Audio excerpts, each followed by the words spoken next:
शिरडी साईं बाबा भक्तों के अनुभव। जय जय साईं हरि। शिरडी दुनिया के सबसे महत्वपूर्ण तीर्थ स्थानों में से एक है। दुनिया भर में फैले बाबा के भक्तों ने उनका आशीर्वाद और उनकी महिमा अनेक रूपों में महसूस की है। बहुत बार ऐसा देखा गया है कि बाबा ने अपनी अदृश्य शक्ति को कई रूपों में दर्शाया और समय पर कष्ट दूर किया। अनोखी तथा चमत्कारिक घटनाओं से हमें बाबा की आध्यात्मिक शक्ति का आभास होता है। वे हमेशा अपने भक्तों की सहायता के लिए तत्पर रहते हैं। कुछ भक्तों के अनुभव यहाँ दिखाए गए हैं। सभी ये मानते हैं कि बाबा एक दैवी शक्ति है जो लोगों की पीड़ा समझ जाते हैं। आपकी प्रार्थना का फल आपको तुरंत मिलता है। खास तौर से बच्चों, उनके स्वास्थ्य तथा उनकी कुशलता के विषय में की गई शिरडी साईं बाबा की प्रार्थना का चमत्कारिक रूप से फल मिलता है। बहुत से माता पिता अपनी फरियाद लेकर शिरडी आते हैं और बाबा की कृपा से नतमस्तक हो जाते हैं। जब मेरी ये बच्ची थी 4 महीने की, डॉक्टरों ने कहा था कि ये बचेगी नहीं, तो मैंने साईं बाबा की मन्नत रखी थी। मैं शिरडी इसीलिए आया हूँ। बाबा के आशीर्वाद से बच्ची सही सलामत है। मेरी बेटी जब 4 महीने की थी तब उसके 2 ऑपरेशन हुए। उसके बचने की कोई उम्मीद नहीं थी। हमने साईं बाबा से मन्नत मांगी कि अगर वो ठीक हो गई तो हम उसके पहले जन्मदिन से पहले उसे शिरडी लाएंगे। हम उसे शिरडी ले गए और बाबा का धन्यवाद किया। साईं बाबा सभी धर्मों से परे हैं। शिरडी साईं बाबा का नाम पूरी दुनिया में फैला हुआ है। बाबा अपने भक्तों में विद्यमान है तथा उनके जरिए ही कृपा करते हैं। साईं सच्चरित बाबा के मुख्य सहयोगी श्री दाभोलकर द्वारा लिखी गई है। लेखक ने भक्तों पर समय से की गई बाबा की कृपा की कई घटनाओं का वर्णन किया है। जिस प्रकार बाबा ने पहले श्री नरसिंह स्वामी, फिर बाद में श्री राधा कृष्ण स्वामी के माध्यम से देश भर में अपना संदेश फैलाया, ये मात्र एक संयोग था। ये निश्चित रूप से उनकी दैवी आज्ञा रही होगी। चमत्कार से मुझे बहुत सारे पैसे मिल सकते थे, लेकिन मुझे नहीं चाहिए थे। ईश्वर पिता समान होता है, लोगों में भाईचारा हो, उन्होंने यही सिखाया है और ये महान मंत्र दिया, श्रद्धा सबूरी। सिर्फ बाबा के जैसा आध्यात्मिक महापुरुष ही इस संसार में शांति ला सकता है। साई नाम जपम नित्यम, साई ज्ञानम करोति चेत् कर्मार्थ कामो मोक्षं। हुबली के साईं भक्त श्री राधा कृष्णन बाबा की समय पर हुई कृपा के बारे में बताना नहीं भूलते। जब वो सालों पहले भूखे प्यासे बिना पैसों के शिरडी में असहाय हो गए थे। मैंने शिरडी के साईं बाबा को इसी तरह द्वारका माई मस्जिद में बैठे हुए देखा था। वो कहते थे कि सभी संत एक हैं और सभी ईश्वर का मार्ग दिखाते हैं। अच्छा बने। बहुत से वरिष्ठ नागरिकों ने बताया कि किस तरह उनके जीवन के कठिन क्षणों में उन्हें बाबा की कृपा प्राप्त हुई। ये 3 बातें उन्होंने कही थी। अच्छे बनो, अच्छे कार्य करो और प्रेम नहीं तो घृणा भी नहीं। मैं इतना प्रभावित हुआ था कि उस खास क्षण शिरडी साईं बाबा की महिमा का विस्तार करने का निश्चय किया। मैंने एक किताब लिखने का निर्णय किया। किताब 1 महीने में पूरी हो गई। ऐसा प्रतीत होता है कि बाबा की कृपा दृष्टि से कमजोर और वृद्ध लोगों में भी अनोखी शक्ति का संचार हो जाता है।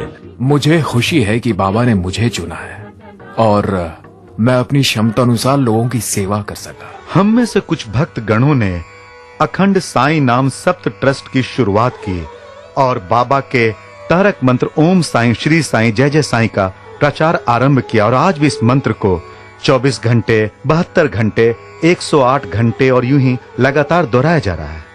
मैं अब 80 साल का हूं और बाबा अब भी मुझे शक्ति देते हैं ताकि मैं उनकी सेवा कर सकूं। साईनाथ महाराज की जय। 1953 से मैं अखिल भारतीय साई सेवा समाज से जुड़ा हुआ हूँ। इसके संस्थापक नरसिंह स्वामी साई आंदोलन के प्रमुख स्तंभ हैं। सन 1936 से सन 1956 तक उन्होंने बाबा की भक्ति का प्रसार करने के लिए भारत के लगभग सभी इलाकों की यात्रा की। हर जगह बाबा की तस्वीर लगाकर लोगों को उनकी सीख और संदेश से अवगत कराया। वो सिर्फ 2 सिक्के चाहते थे, श्रद्धा और सबूरी। बाबा केवल यही चाहते थे और मैं जो महसूस करता हूँ वह है बाबा बाबा बाबा। ये सब कुछ मेरे कॉलेज के दिनों से हुआ है। जो भी होता है वो उनकी कृपा से होता है। कुछ ना मिलने पर भी मैं सकारात्मक सोचता हूँ। आई फील बाबा मेरे लिए कुछ अच्छा ही करने वाले होंगे, इसीलिए ऐसा हुआ है। मैं जानता हूँ कि ये बाबा का चमत्कार है। वो मेरा सही मार्गदर्शन करेंगे। अगर मैं सही हूँ और अगर मेरे भाग्य में लिखा है तो बाबा मेरी मदद जरूर करेंगे। मेरी जिंदगी ऐसे ही चल रही है। ईश्वर और भक्त के बीच का संबंध हमेशा काफी भावुक, अटूट तथा भक्तिमय होता है और इसका अनुभव करना एक अलग एहसास है। हाँ, मेरे कुछ अनुभव हुए हैं, लेकिन कुछ अनुभवों को बयान नहीं किया जा सकता। असल में अब मैं जो महसूस करता हूँ और जो मैंने लोगों से सुना है, उस आधार पर शिरडी साईं और उनके भक्तों के बारे में बहुत आश्चर्यजनक संयोग सामने आते हैं। मुझे मालूम था कि मुझे अपने जीवन में कभी न कभी बाबा का मंदिर बनवाना था। जो भी हुआ बस हो गया, होता चला गया सब कुछ। जिन चीजों की मंदिर बनाने के लिए जरूरत थी वो आती चली गई। मुझे नहीं मालूम कैसे और कहां से ये हुआ, लेकिन 4 महीने में मंदिर बनकर तैयार हो गया। मैं तो यही कहूंगा कि ये सब बाबा की कृपा से ही हो सका। बाबा को समर्पित खूबसूरत मंदिरों में बड़े पैमाने पर बाबा की पूजा संभव हो सकी थी। ये उनकी असीम दैवी शक्ति को दर्शाता है। आज भी 70 से 80% भक्त शिरडी आंध्र प्रदेश से आते हैं। इससे भक्तों के आध्यात्मिक झुकाव का पता चलता है। मेरा दृढ़ विश्वास है कि शिरडी साईनाथ एक अमर संत है। वो अब भी वहां है। आज भी दुनिया भर से हजारों लोग शिरडी आते हैं। अगर सभी धर्मों के लोग किसी एक धार्मिक स्थल पर आते हैं तो वो है शिरडी। बाबा आज भी जीवित हैं।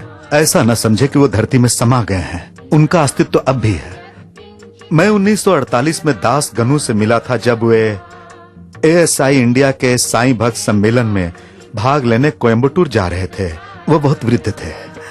मैं शिरडी में स्वामी साईं शरण आनंद से भी मिला। वो बाबा के प्रति बहुत समर्पित थे। वो सन्यासी भी बन गए। बाबा ने स्वयं उन्हें दीक्षा दी। विश्वास, भक्ति और प्रेम के ये 50 साल मैं अपने मालिक के आशीर्वाद से बहुत प्रेरित हूं। मैं बहुत प्रसन्न हूं क्योंकि मैं अपने मालिक श्री साईं बाबा का प्रिय भक्त हूं। हमारी हर सोच तथा कार्य के पीछे मैं समझता हूं मेरे मालिक की कृपा और प्रेरणा ही होती है। एक बार उनका नाम प्रेम एवं भक्ति पूर्वक लिया जाए तो तरह तरह के सुखद अनुभव होते हैं। बाबा से मेरी मुलाकात 1942 में हुई। पूज्य नरसिंह स्वामी जी उस समय वहां प्रवचन दे रहे थे।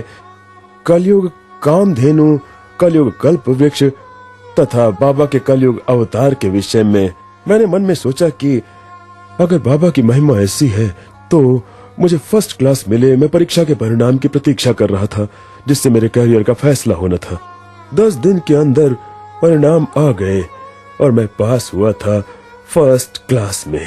इस मंदिर का निर्माण भी एक चमत्कार ही था। हमारे पास सिर्फ 75,000 रुपए थे और उस समय मंदिर की अनुमानित लागत थी 20 लाख रुपए, जो कि बड़ी रकम थी। बाबा ने हम सब से आगे बढ़ने को कहा तथा धन के इंतजाम का भरोसा दिलाया और तभी से किसी काम में कोई समस्या नहीं रही। चमत्कार पर चमत्कार होते गए। रोज एक चमत्कार होता। चमत्कार हर वक्त होने लगे। उन्हें वर्गीकृत नहीं किया जा सकता। शिरडी साईं बाबा ने मेरी जिंदगी के एक नाजुक मोड़ पर अपनी कृपा बरसाई। मैंने बाबा से प्रार्थना करके कहा कि कृपया मुझे ऐसे महात्मा से मिलवाएं जिसे उन्होंने अपने रूप में ढाला हो और जिसमें उनका तेज साफ झलकता हो। इसके तुरंत बाद मिस्टर खेर की स्वामी साईं शरण आनंद से मुलाकात हुई। ये बाबा के अंतिम जीवित साथी थे और बाबा के प्रमुख भक्त भी। काफी शोध के पश्चात बाबा के जन्म स्थान पाथरी पर मंदिर बनाने की राह आसान हो गई। आश्चर्य होता है कि बाबा कैसे सारी लीला रचते हैं और उनके भक्त अपने कर्म हेतु सही दिशा में अग्रसर होते हैं। हम घर में रोज पूजा तथा आरती किया करते थे। बच्चे भी उसमें शामिल होते थे, खासकर तब जब उन्होंने अपना होमवर्क ना किया हो या किसी तरह का कोई गलत काम किया हो। शायद उस समय हमने उनका महत्व महसूस नहीं किया कि वो कितनी महान विभूति थे। आज जब हम पुरानी बातें सोचते हैं तो समझ में आता है कि सबसे बड़ा खजाना जो हमारे पिता ने हमें दिया है वो वास्तविक धन नहीं है, बल्कि बाबा के जैसे महान गुरु हैं जो आज हमारी जिंदगी को नियंत्रित करते हैं।